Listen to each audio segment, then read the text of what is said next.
إن في خلق السماوات والأرض واختلاف الليل والنهار لآيات لأولي الألباب الذين يذكرون الله قياما وقعودا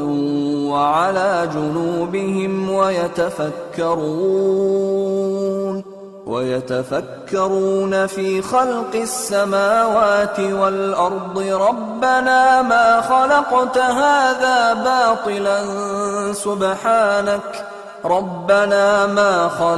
هذا باطلا سبحانك فقنا عذاب النار ربنا إنك من تدخل النار فقد أخزيته وما للظالمين من أنصار ربنا إننا سمعنا مناديا ينادي للإيمان أن آمنوا بربكم فآمنا ربنا فاغفر لنا ذنوبنا وكفر عنا سيئاتنا وتوفنا مع الأبرار ربنا وآتنا ما وعدتنا على رسلك ولا تخزنا يوم القيامة إنك لا تخلف الميعاد فاستجاب لهم ربهم أني لا أضيع عمل عامل منكم من ذكر أو أنثى بعضكم من بعض فالذين هاجروا وأخرجوا من ديارهم وأوذوا في سبيلي وقاتلوا وقتلوا لأكفرن عنهم سيئاتهم ولأدخلنهم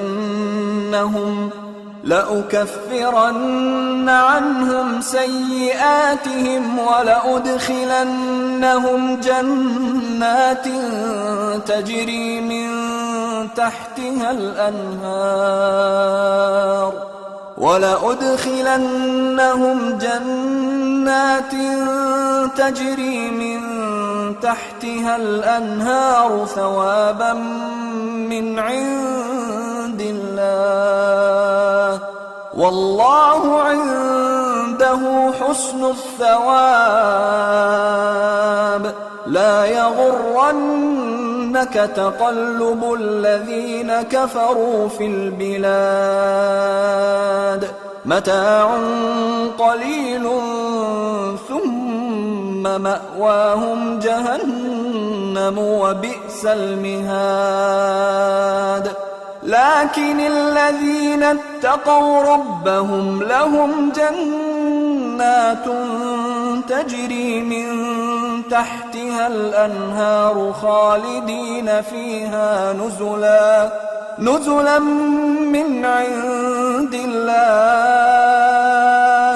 وما عند الله خير للأبرار وإن من أهل الكتاب لمن يؤمن بالله وما أنزل إليكم وما أنزل إليهم خاشعين لله لا يشترون بآيات الله ثمنا قليلا أولئك لهم أجرهم عند ربهم إن الله سريع الحساب يا أيها الذين آمنوا اصبروا وصابروا ورابطوا واتقوا الله لعلكم تفلحون. بے شک آسمانوں اور زمین کی پیدائش اور رات اور دن کے بدل بدل کر آنے جانے میں عقل والوں کے لیے نشانیاں ہیں،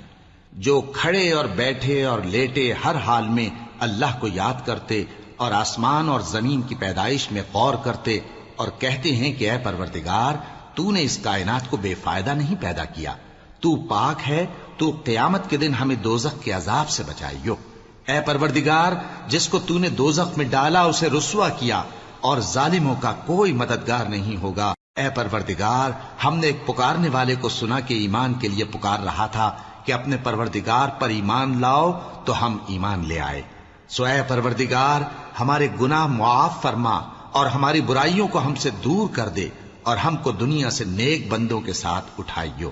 اے پروردگار، تو نے جن جن چیزوں کے ہم سے اپنے پیغمبروں کے واسطے سے وعدے کیے ہیں وہ ہمیں عطا فرما، اور قیامت کے دن ہمیں رسوا نہ کیجیو۔ کچھ شک نہیں کہ تو خلاف وعدہ نہیں کرے گا۔ تو ان کے پروردگار نے ان کی دعا قبول کر لی اور فرمایا کہ میں کسی عمل کرنے والے کے عمل کو مرد ہو یا عورت ضائع نہیں کرتا۔ تم ایک دوسرے کے ہم جنس ہو، تو جو لوگ میرے لیے وطن چھوڑ گئے اور اپنے گھروں سے نکالے گئے اور ستائے گئے اور لڑے اور قتل کیے گئے، میں ان کے گناہ دور کر دوں گا اور ان کو بہشتوں میں داخل کروں گا جن کے نیچے نہریں بہ رہی ہیں۔ یہ اللہ کے ہاں سے بدلہ ہے اور اللہ کے ہاں اچھا بدلہ ہے۔ اے پیغمبر، کافروں کا شہروں میں ٹھاٹ سے گھومنا تمہیں دھوکہ نہ دے، یہ دنیا کا تھوڑا سا فائدہ ہے، پھر آخرت میں تو ان کا ٹھکانہ دوزخ ہے اور وہ بری جگہ ہے۔ لیکن جو لوگ اپنے پروردگار سے ڈرتے رہے ان کے لیے باغ ہیں جن کے نیچے نہریں بہ رہی ہیں، اور وہ ان میں ہمیشہ رہیں گے۔ یہ اللہ کے ہاں سے ان کی مہمانی ہے، اور جو کچھ اللہ کے ہاں ہے وہ نیکوکاروں کے لیے بہت اچھا ہے۔ اور بعض اہل کتاب ایسے بھی ہیں جو اللہ پر اور اس کتاب پر جو تم پر نازل ہوئی اور اس پر جو ان پر نازل ہوئی ایمان رکھتے ہیں، اور اللہ کے آگے عاجزی کرتے ہیں، اور اللہ کی آیتوں کے بدلے تھوڑی سی قیمت نہیں لیتے۔ یہی لوگ ہیں جن کا صلہ ان کے پروردگار کے ہاں تیار ہے، اور اللہ جلد حساب لینے والا ہے۔ اے اہل ایمان، کفار کے مقابلے میں ثابت قدم رہو اور استقامت رکھو اور مورچوں پر جمے رہو، اور اللہ سے ڈرو تاکہ مراد حاصل کرو۔